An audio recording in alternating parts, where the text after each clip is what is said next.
The women's liberation movement was really coming out of the middle-class European American culture. The African American women were sitting around, and the Latinas, and were saying, liberating us from what we've been working like men all of our lives.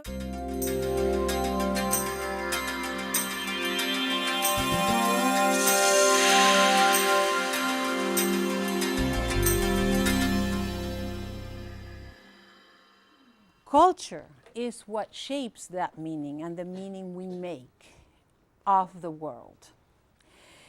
It's very important for me to set the tone for what we're going to do with sharing with you my general set of beliefs that I do think and hope are based on the evidence of the research I have looked at in this field. As a human race, we share some values and we share some very important life benchmarks. We share birth, child rearing, death, life cycles. We share that biological part of our beings. The difference, so as a human race, we have a lot in common. The differences come in how we organize and develop that experience and what meaning we make of it. When we talk about multiculturalism, when we talk about cultural competence, we're not talking about dividing groups into sets of these people do this way, those people do that this way. This is not a static set of concepts, as no knowledge is. By the way, if you have that notion, let's dispel it right now. At least for me, knowledge is constantly evolving. It's being created here right now. As you hear what is coming out of my mouth, each one of your brains is doing something different with it. And until we interact and we clarify and we discuss, we won't know whether we have a shared meaning, will we? And that's what we're after, a shared meaning. Not that we might be able to achieve it at the end of a day, but it is important to understand that culture is ever evolving. This is not a static set of principles that we're going to talk about and then you're going to take and incorporate into your coaching practices. That is just not a reality. So let's go to with what is culture? A set of beliefs and values. Does everybody have culture? We want to make sure of that, right? That we are not in the we who don't have culture. And all the others have this great culture. Right? We all the we's that we belong to are inserted and function within culture. The whole world that we interact with since the moment we're born shapes our culture and our cultural beliefs and the way we do things. So, as far as the definition of culture, we'll continue, but we have one here that is just as good as any other, a set of attitudes, skills, behaviors, and policies that enable, now this is culture for an organization, that enable organizations and staff to work effectively in cross-cultural situations. I'm sorry, this is cultural competence. This is not a definition of culture, but a definition of cultural competence. That's really what we're after here, for all of us. So that we can say LAUP, it's truly culturally competent, culturally appropriate. And that doesn't mean that we develop a set of competences and then we have it and we go around. That means we continuously learn, grow, improve, read, reflect, go back, try things out. So this is, again, one of those moving targets. Like this is the one area where the cheese is constantly being moved. One more area. And that's the attitude we want to have. This is our outcome, why we're doing this. Any dialogue on that with me. And when we say policies, we're talking about policies from the board. Does the board reflect who we serve? Do the policies of the board reflect cross-cultural competency? How we are using our funding this year, does that reflect an organization that is beyond culturally aware and sensitive and understands issues of equity and inequity vis-a-vis the mission, which is to bring quality preschool to every 4-year-old in LA County, as stated by LAUP? However, our mission, as I see it and I've shared with some of you, is even larger than that, because the whole idea of this 4-year-old quality preschool is really to begin narrowing the educational gap, which is really about giving children who don't have opportunities to succeed in school and in life those opportunities. It's about bringing access as well as quality. So just for those of you, who want to share this with me or dialogue with me, our policy that the board voted on last September on how we are focusing our funding to reach universality, we had to look at the areas of greatest needs and go build infrastructure. Does that reflect an organization that understands the complexities of its environment? Behaviors, policies, attitudes, and skills. That's what we're working on together here. What are the intended outcomes of today? To understand disparities in school readiness for preschool, to discuss the implications of demographic trends for school readiness, to evaluate one's own personal attitudes, beliefs, biases, and behaviors, and to explain how cultural beliefs shape encounters in preschools. What are some of the skills that we are after from these cultural competence workshops? The ability to see situations and issues from more than one perspective. Learning a language is really about understanding another's point of view. How a language is constructed manifests very clearly how those people have organized their world, how they have made meaning, to go back to my beginning, how they have made meaning of their world. Let's think together for a minute, because even if you don't speak a foreign language, you have this I go like this because to me it's like changing focus, it's like all of a sudden this is my perspective, and then I understand something, I go, ooh, oh, here's another angle, and ooh, here's another angle, and so my perspective grows from understanding all these other angles that I can then hold in front of my view together.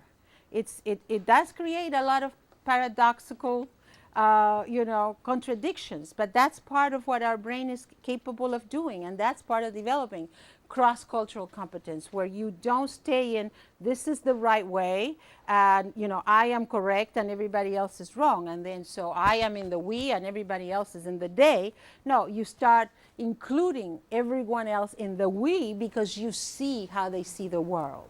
The ability to sense how an event appears and feels to someone else, which really has to do with empathy. The ability to respect other person's actions and ideas vastly different from your own.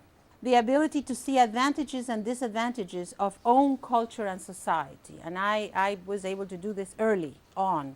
And it does help when you realize that you don't come from the perfect society and there are all kinds of problems here, and you become very critical of your own culture. It helps you to understand that all cultures, none of them are perfect. Ability to function in more than one culture, and this is very important for me.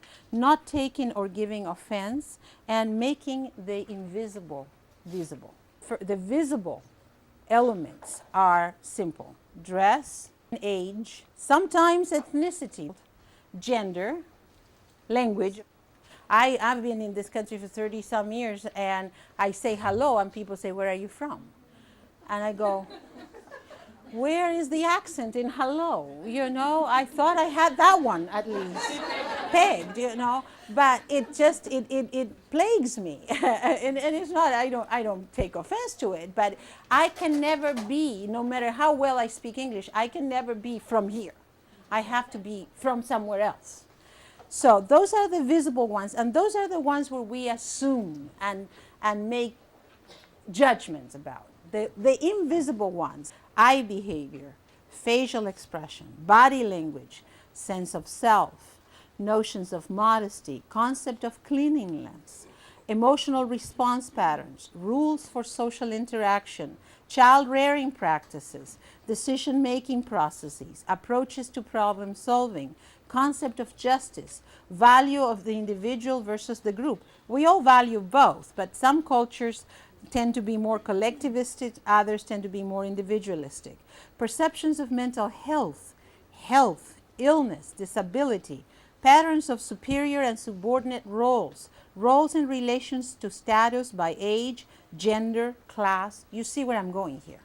Most of this stuff is invisible. And that's what I'm talking about when I'm saying when we start reflecting about these things, it's about making the invisible visible.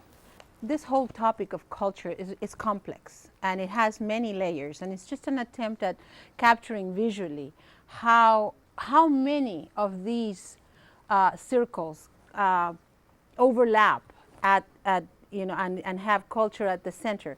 Traditions, norms, costumes, arts, history, folklore, values. I just wanted to attempt to show you how multidimensional this is and how many elements cross.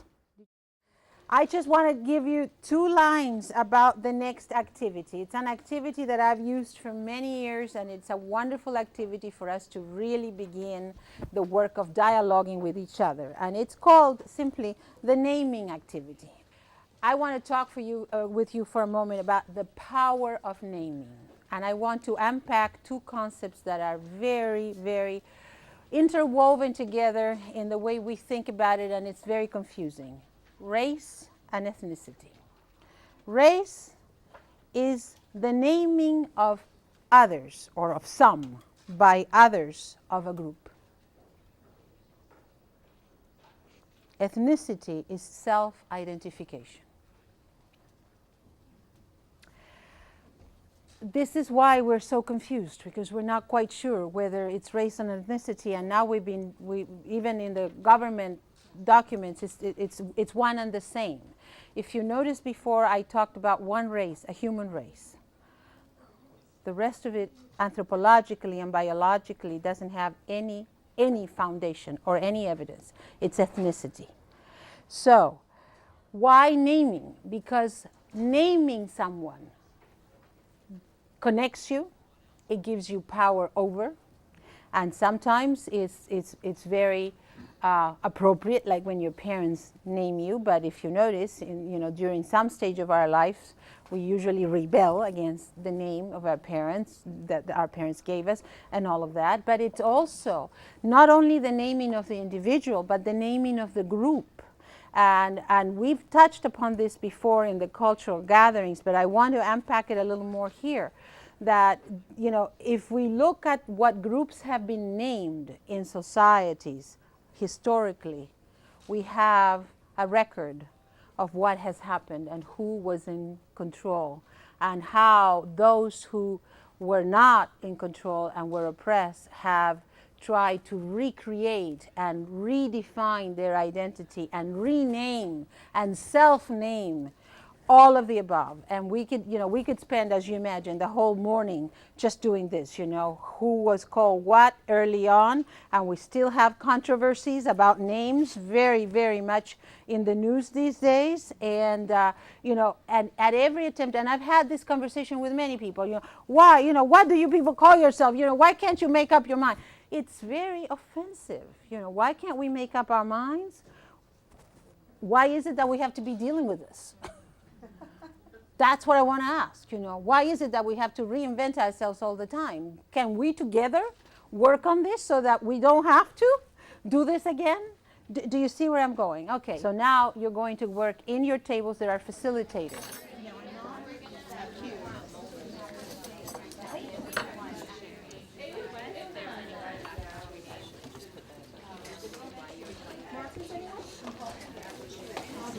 Oh, if someone has a dictionary. I looked it up, or I Googled it. You Googled it? How long ago? Not that long ago. I do know sometimes the army and everything. So it's kind of, that's why I said it's kind of a little You just have blue sticks, huh? I think we have one.